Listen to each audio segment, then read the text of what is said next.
we had you on in-house, that was when it was president-elect.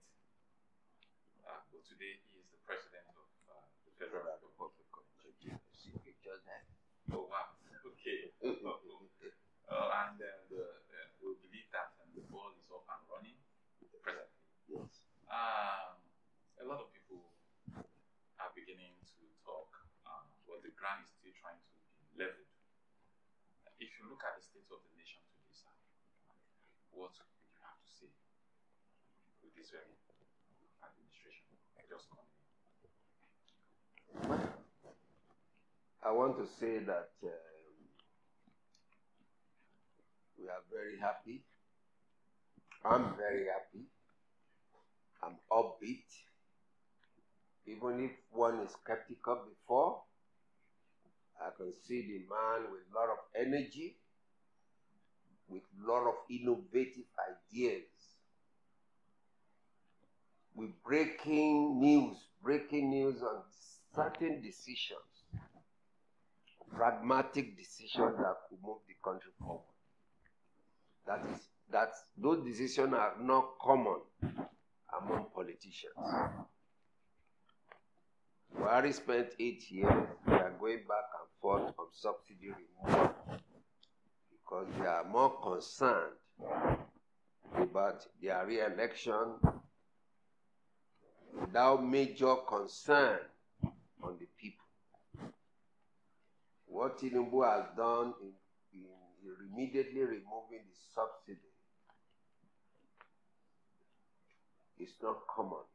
It's a common decision among most politicians. Because you want to be popular, you don't want to rough anybody. But this is the reality. If we are using about 95% of subsidy, removing of subsidy from our budget,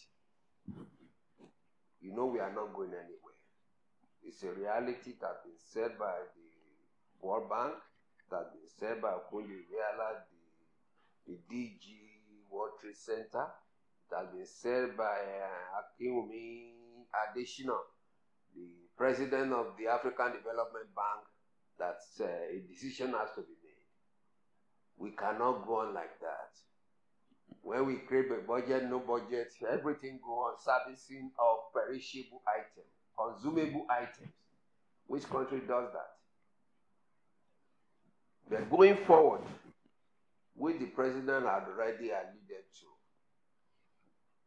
the 4 refineries are going to be operational. What I like to see is that government has no business on things like that. Let the new administration look for investors. Cash and carry. Hands off. Or government can have very minimal percentage in the 4 refineries. No, and it's 3 refineries. Port Harcourt, Warri, and Kaduna. Hands off. Have the equity participation. Let the private sector run it. Because we cannot survive on a mono refinery just because Dangote refinery is so big. It's about 500,000 barrels per day. We cannot put all our lives on someone. It's a monopoly. It can do us anyhow. Just like we have been doing, they are doing us on sugar, cement. Cement never go down. The price of cement never go down. Instead, it's going up. Why should we believe that given everything, all the rights to Dangote refinery, our price will fall? No, it will never fall. So going forward, like I said, let the government privatize those 3 refineries and allow people to, before that, allow people to bring in finished product. Create competition. That is what will encourage prices to fall. It's not by dominating by one person or groups. Let the competition. That is a free market. And I know our president is a market-oriented, private sector man. He will do beautiful. And the people surrounding him, even if you look at the selected special advisors, so far, there are people that I have people talking about ethnicity. No? Just like Papa Awolowo said, he said there are certain positions I'm not going to use federal character. I'm going to search for the best in the country. He said he would look for the best, and he has the best. If you remember, I told you that our incoming president, which is now president, I told you that he has index of brilliance. I said that in my interview, that he has the index. We just be pulling them. Just yesterday, there's a newly established committee on fiscal policy and taxes. Fiscal policy and taxes. And the person he chose is one Taiwo Oyedele. Is one of the renowned taxmen in the country, in Africa. The brightest in Africa. One of the best in the world.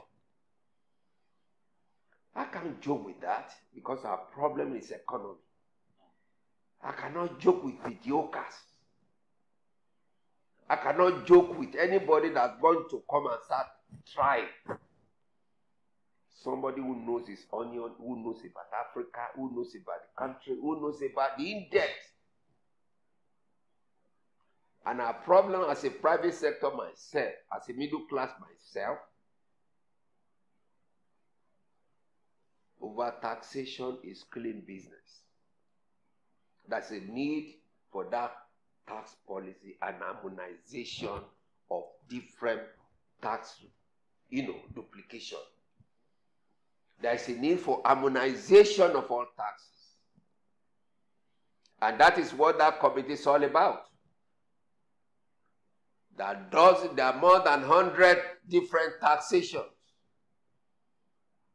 on the business. How would business thrive? So I think the Mr. President have started on a good note on that. Aside from the fact that he has special advisor on fiscal planning, on finance, he has people around him looking at the economy. I think I gave him my 100% support. When you look at the security in itself, it's a paradigm shift. People used to think you have to be a military man to head the NSA. No. I remember Muhammad Guazo. I remember, is it Guazo during Abacha? I remember Muhammad Abdullahi from Kwara. That is what during the Obasanjo regime. And if you go back to the US, the last military man who was in charge of NSA was Lieutenant General Flint. He only stayed about 3 months. He messed up. Those that are there now are non-military. Why does it have to be military person? I think Malam Nuhu Ribadu is a welcome development. It's going to change the paradigm. Somebody that is serious, go and read his credentials. Go and read his background, his education. I support Mr. President 100% on the NSA. Somebody like Nuhu Ribadu is the kind of person that can head our national security. And he will step on toes. Can anybody question that? It's one of the brightest from that geopolitical in the country. When we talk about national security, somebody who knows the depth. What is Boko Haram? What is Herdsmen? What is Fulanis? Herdsmen. So these are the person that understand the nitty-gritty of both. When he was the EFCC boss, was working toe-to-toe with the FBI. That was why he was able to achieve indictment. He indicted most of the big shots in the country. Even his boss. He put his boss to jail. Balogun, the IGP there. So let me read my case. Wow. Thank you very much, sir. In fact, I don't know how to put it. You just went around some of the questions we were even supposed to ask. You answered like 3 questions on the go here. Thank you very much, sir. I think you hit the nail on the taxation side, which we were supposed to go to. You also hit the nail on the fuel subsidy, which we used to comment in the State of the Nation question that we asked. So, and if I may say, let me just say one thing on the fuel subsidy. Okay. What yes, is going to be painful. It's painful right now. Me that is talking to you is painful. But I know it's a temporary hardship. With the kind of president we have, he knows the Nigerians are suffering.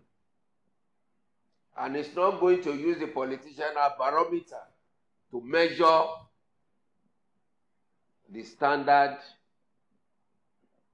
the social standard in the country.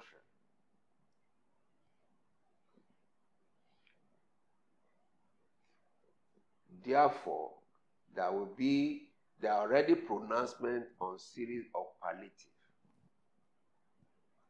to ameliorate the hardship of our people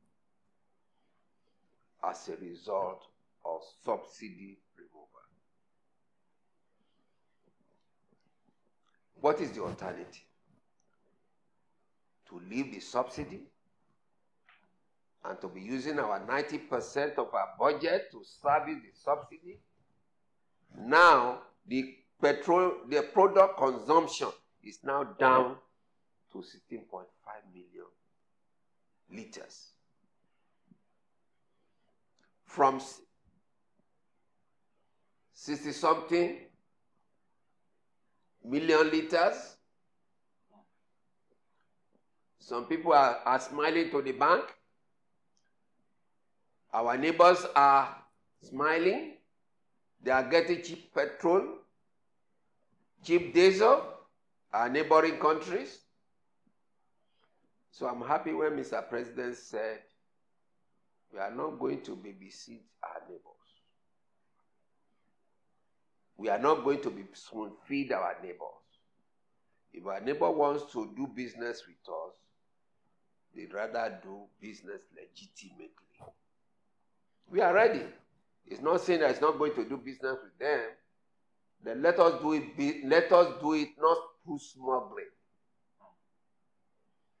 Because it doesn't pay you and I. It doesn't pay you and I. It doesn't pay common man.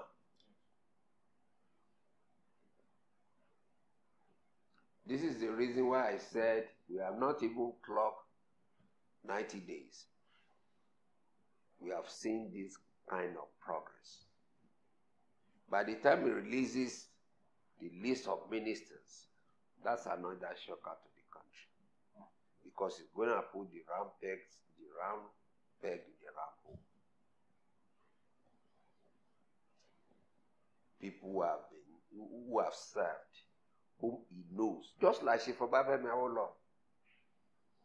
Just don't pick it. In his time in the Western region, just didn't pick anybody. He knows them. God will help us. God will help us for us. And keep it. Thank you very much, sir. Actually, the next question we wanted to ask you is what you've already started addressing. We wanted to ask you because a lot of people do not understand these dynamics about the economy, are already beginning to say that this is going to be the beginning of a lot of hardship to come. But you've already started saying some things to address it. Would you try to, like, a message to those who are thinking, because you already said it's going to be temporary. Do you have anything to say for those doubters that are saying that more hardship will befall Nigerians? I'm speaking as a middle class. I retired and I'm still a small business owner. I pay for diesel, I pay for petrol, both at home and in the office. I run my generator at home, petrol and diesel. At work, petrol. At home, we have solar. And I know as time goes on, all these things are things that the Mr. President has already talked about. There will be a relief when we talk about power. Because we are going to, the entire countries in Africa are now talking about our renewable energy, which is solar, wind, hydro. Those are the resources God itself gave us. It's only we do not know how to. But we now have a president with ingenuity of the Mr. President. He knows, like I said to you, has the index of people who can help on different areas. On different areas. For social development. For development of the country. I'm really sure it's temporary. Because the president said categorically, he knows where the shoe pinch us. And he knows how to address those problems. He understands Nigeria as suffering. This decision is making Nigeria to suffer. But at the same time, we just have to see how far we've started, how long we have started, and for how long is our suffering going to. We have been suffering all along. We have been suffering all along. When Mr. President has assured the country, let us give him the benefit of doubt. That's my message. Thank you very much. Because I'm not getting my petrol somewhere else. I'm getting it here. Despite the fact of subsidy removal, the filling station are still cheating you. When they put the nozzle into your vehicle, it is not what you see on that meter, it's what you get. God help us. We are doing ourselves, not too much of the country, of the government. I'm not talking about the past government too, but I'm talking about this government. Sincerely, this government is trying, wants to work for Nigeria. Wants to work, Bola Tinubu wants to work for Nigeria. And it's working for Nigeria. Let us all support him.